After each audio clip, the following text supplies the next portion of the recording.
Everyone, मैं हूं doctor Riddhi Agarwal और आज मैं आप लोगों के लिए जो लेक्चर लेके आई हूं वो है 12th फिजिक्स की चैप्टर वाइज गाइड।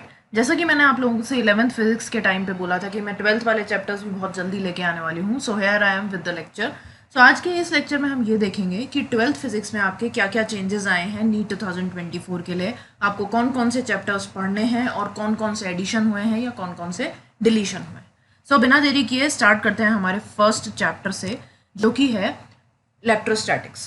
पहले ये दो चैप्टर्स थे, चैप्टर 1 और चैप्टर 2। अब इन दोनों को मर्ज करके एक नाम दे दिया गया है, that is electrostatics.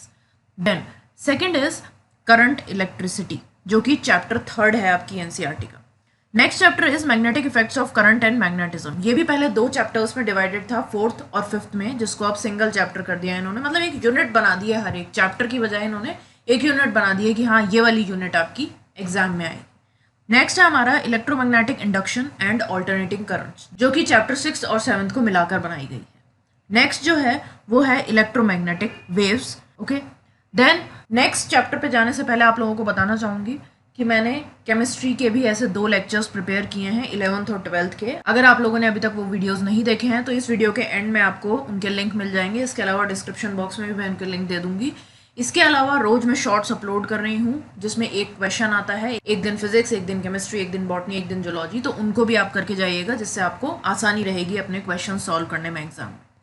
Okay, next chapter की तरफ चलते हैं, जो कि है चैप्टर 9th और 10th। तो ऑप्टिक्स जो है आपका बहुत ही इंपॉर्टेंट और मेजर पार्ट बनाता है, जो कि पहले 2 चैप्टर्स में डिवाइडेड था, अब उसको एक ही यूनिट में कर दिया गया है। नेक्स्ट है हमारा dual nature of matter and radiation, जो कि आपका चैप्टर 11 है 11th एनसीईआरटी का। ये सब मैं ओल्ड एनसीईआरटी के हिसाब से बता रही हूँ। नेक्स्ट है हमारा एटम्स एंड न्यूक्लियाई, जो कि चैप्टर 12 और 13 है। और लास्ट जो चैप्टर है हमारा वो है इलेक्ट्रॉनिक डिवाइसेस, जो कि है चैप्टर नंबर 14।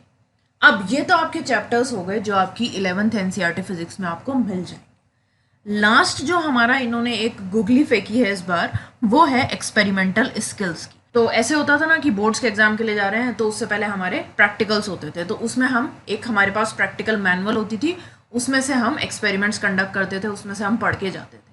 तो ये सब सिर्फ हमारे स्कूल एग्जाम तक ही फिट रहता था, बट अब ये आपके नीट में भी आएगा। तो एक्सपेरिमेंटल स्किल्स पे इन्होंने एक पूरी अलग यूनिट बना दी है। इस यूनिट को लेके मैं अलग लेक्चर बनाऊंगी, जिसमें मैं आपको टॉपिक्स बताऊंगी कि कौन कौन से टॉपिक्स आप लोगों को पढ़ने हैं। तो आप लोग वो पढ़ लेना। ज़्यादा इसमें से मेरे को लगता नहीं है वो लोग कुछ देंगे, क्योंकि बाकी चीज़ें ऑलरेडी इतनी हैवी रहती हैं फिजिक्स की कि उनका ही वेटेज ज़्यादा रहेगा, एक्सपेरिमेंटल स्किल्स का नहीं। लेकिन हम एक नंबर भी क्यों गंवाएं, तो वो चीज़ है, इसलिए आप लोग इसको एक बार पढ़ लेना, जिससे क्या है रिवीजन हो जाएगा। जो स्टूडेंट्स अभी बोर्ड्स के एग्जाम दे के चुके हैं तो उन लोगों के लिए तो थोड़ा ईजी रहेगा, क्योंकि उन्होंने अभी अपने प्रैक्टिकल्स दिए थे। बाकी जो ड्रॉपर्स हैं हमारे, जिनको 1 साल हो गया है, एक बार आंख से निकालने वाली चीज़ है, तो एक बार पढ़ लोगे तो समझ में आ जाएगा कि हाँ ये चीज़ है, क्योंकि जो आपका प्रैक्टिकल है वो भी आपकी थ्योरी से ही उठता है, तो इतना ज़्यादा प्रॉब्लमेटिक नहीं होगी ये चीज़। ओके, सो गाइज, ये था मेरा आज का लेक्चर, जिसमें मैंने आप लोगों को बता दिया कि कौन कौन से टॉपिक्स आएंगे। तो ये सारे टॉपिक्स आपको पढ़ के जाने हैं अच्छी तरीके से। न्यूमेरिकल सॉल्व करना मत भूलना। न्यूमेरिकल्स जो है वो इंपॉर्टेंट पार्ट बनाते हैं फिजिक्स का। बायो और केमिस्ट्री में तो आप थ्योरी से काम चला लेते हो, अच्छे नंबर आ जाते हैं, बट फिजिक्स में ये है कि आपको थोड़े से न्यूमेरिकल्स आने चाहिए। तो क्या है, आप दूसरे बच्चों से थोड़ा एज ले पाओगे कि हाँ हमको ये न्यूमेरिकल आता है तो हमारा ये क्वेश्चन करेक्ट हो गया। कई बच्चे नहीं सॉल्व कर पाते हैं फिजिक्स के न्यूमेरिकल्स, तो वो आप लोगों के लिए एक अच्छी चीज़ साबित हो। सो इसी तरह से बने रहो मेरे चैनल पे, मैं और भी वीडियोस लेके आऊँगी। अब आप लोगों का वैसे भी नीट का पेपर आने वाला है, तो मैं कुछ और सोच रही हूँ। आप लोग भी मुझे कमेंट बॉक्स में बता सकते हो कि आप लोगों को अगर किसी पर्टिकुलर टाइप का या पर्टिकुलर टॉपिक पे वीडियो चाहिए, तो वो मैं ज़रूर आप लोगों के लिए लेके आऊँगी।